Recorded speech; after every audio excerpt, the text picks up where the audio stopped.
buenas noches, soy Carlos Elizondo, bienvenidos a Primer Círculo. Muy buenas noches, soy Federico Reyes Heroles, bienvenidos a Primer Círculo.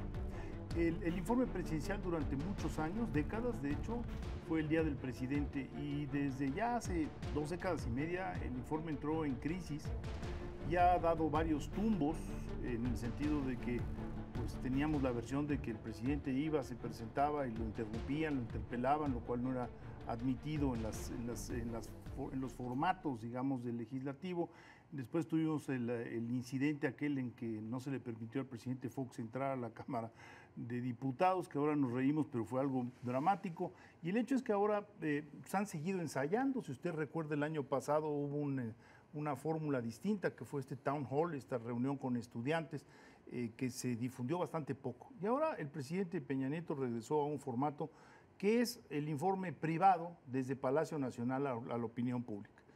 Y hay resultados muy notables en el informe, hay algunos asuntos muy importantes. El informe debe de ser un momento de reflexión nacional para ver si vamos bien o qué debemos de corregir. Y estamos justo antes de la elección del 18 y entonces, mi querido Carlos, pues hay que escuchar el informe, leerlo, señalar aquellas máculas que también las hay y los datos que son positivos. Que Mira, también los hay es claroscuro, digamos. Sí. En seguridad los datos son muy negativos. En materia de crecimiento pues, son mejores de los esperados. Pero creo que podemos ir un segundo más a eso que creo que tienes razón, que hay que analizar. Yo quisiera decir antes 3 cosas. Primero, como tú dices, fue un evento privado.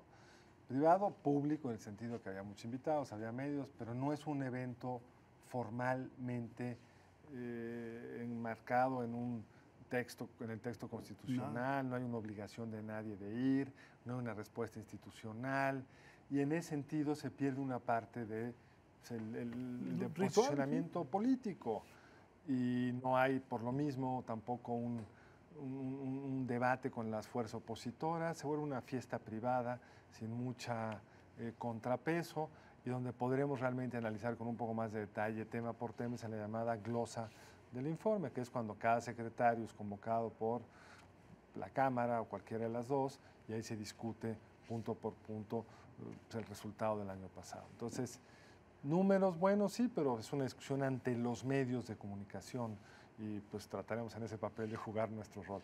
2, se da en un contexto muy desafortunado que es la no instalación de la Cámara de Diputados. Y finalmente, pues de cara al proceso electoral del año entrante, que es lo que realmente la clase política está preocupada hoy, no por los números de violencia o de la economía o lo que sea, sino pues quién va a ser el Yo creo que candidato lo estás poniendo de una manera muy adecuada. Yo creo que hubo una sombra a lo largo del último mes que por supuesto opacó el informe, que es precisamente la designación del fiscal. Y esto en parte es un problema porque también pues, oculta los datos de evolución del país, como decía el maestro Gorman, ya no hay que hablar de revoluciones, sino de evolución, de las cosas positivas que han pasado por la gestión de Peña Nieto, pero también por las gestiones anteriores. Por ejemplo, estoy pensando cuando en México era una meta lograr cobertura total en primaria. Y ahora ya ni nos ocupamos del asunto porque sabemos que es el 100%. En secundaria estamos al borde, pero en preparatoria todavía teníamos un reto enorme. Y resulta que por distintas causas se adelantaron. Están adelante de las metas que se habían planteado, ya tenemos 82. Es decir, ya podríamos 82% de cobertura. Entonces esto supone que podríamos hablar ya de cobertura total en no demasiados años. Y así me gustaría, digamos, vas viendo cobertura del sistema de seguridad social en el país, ¿no? Cómo ha ido avanzando, incluido el Seguro Popular, que tú y yo sabemos que no nos gusta desde el punto de vista de cómo está financiado, pero que da servicio a la población. O los datos que acababa de dar Coneval de disminución de la pobreza. Es decir, hay tendencias del país que son sanas y que son, diría yo, alentadoras en un momento donde estamos en la autoflagelación total. Son sanas, pero nos tiene que llevar a la siguiente discusión, que es la calidad de esos servicios, que es justo el reto que te planteas cuando llegas a la cobertura universal. Es decir, cuando México llega a la cobertura universal se empieza a preguntar, ¿y qué estoy educando? Y fue cuando tuvimos que empezar a discutir una reforma educativa, y creo que es uno de los logros de este sexenio, creo que se ha implementado en los últimos años razonablemente bien y que pone también en mejor ruta un servicio que ya gozaban todos, pero de cuya calidad hay muchas dudas y que es un elemento central para el desarrollo de los individuos. Lo mismo podemos decir en temas de salud. En los números hay prácticamente cobertura universal, pero cuando ves este dato muy importante, que está también, si recuerdo bien en el informe, que es el gasto de bolsillo, cuánto tienes que poner como tú para resolver tus problemas de salud, porque el sistema que supuestamente da cobertura no te la da plenamente o no te da la calidad adecuada y lo tienes que acabar pagando tú, es un número que no acaba de caer de forma importante. En fin, pero yo creo que hay que discutir estas cosas porque si no pierdes el foco. Exactamente, esa es mi preocupación, que por el caso del fiscal, que además yo creo que es muy justificada la inquietud y la molestia, dejemos de mirar ese México que lentamente se ha ido construyendo y que nos permite decir, bueno, pues mortalidad infantil y materna, que si te acuerdas hubo un rebote, venía bajando y después hubo un rebote debido a fenómenos naturales, debido a una serie de cuestiones, ha vuelto a recuperar, digamos, una tendencia a la baja. Es una buena noticia, o sea, se mueren menos niños o infantes, en realidad no son niños, y se mueren menos madres en el proceso de edad. Se mueren menos, aunque para nuestro nivel de PIB per cápita, de nuestro ingreso promedio, siguen siendo altos. Sí.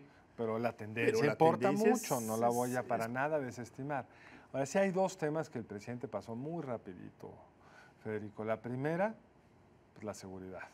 Digamos, se pone el tema de la seguridad como un rebote de corto plazo y no.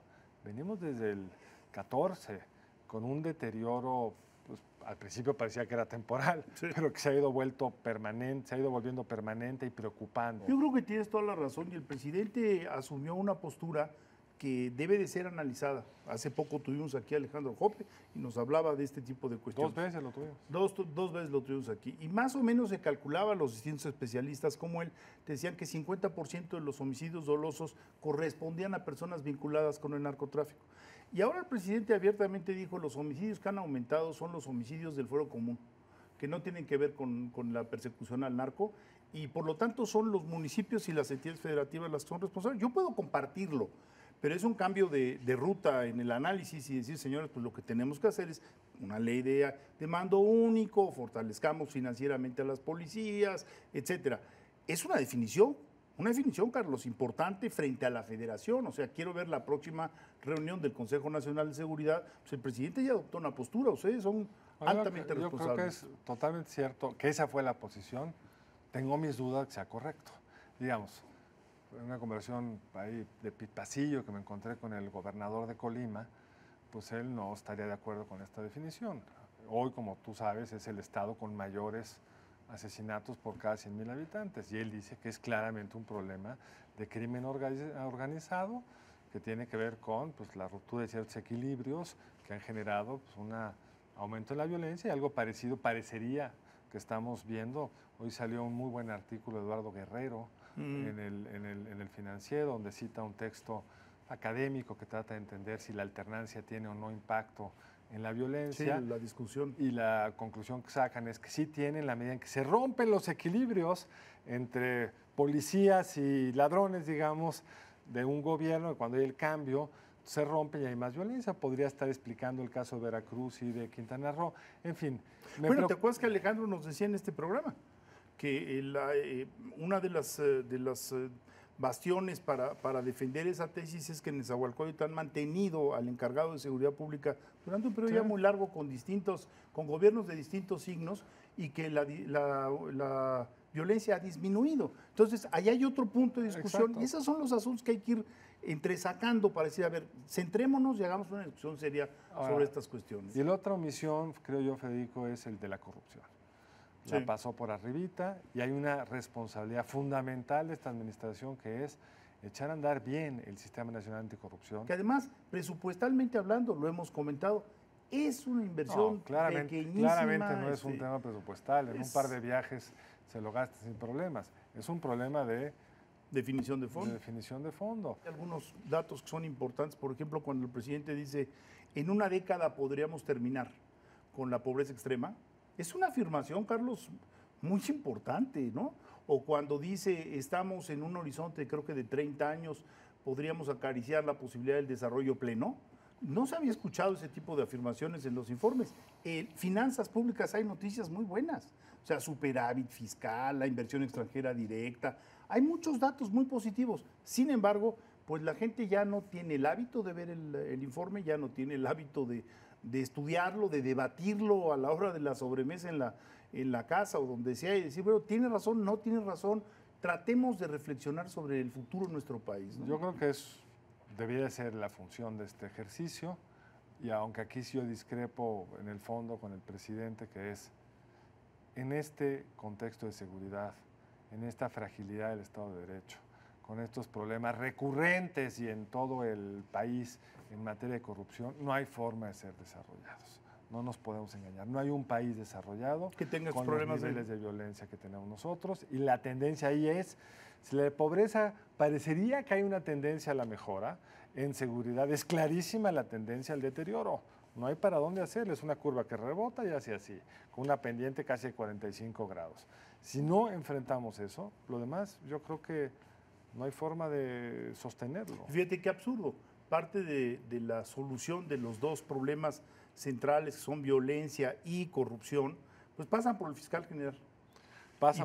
Entonces es absurdo, porque debería de ser una prioridad que todo mundo festejáramos la designación de este fiscal, que se buscara un ministro o exministro de la Suprema Corte para que tuviera distancia personal frente al presidente. Aunque el tiempo se nos acaba, creo que mencionar un tema adicional en este, que es no basta nombrar al fiscal, como lo ha sostenido Ana Laura Magaloni, hay que construir la fiscalía.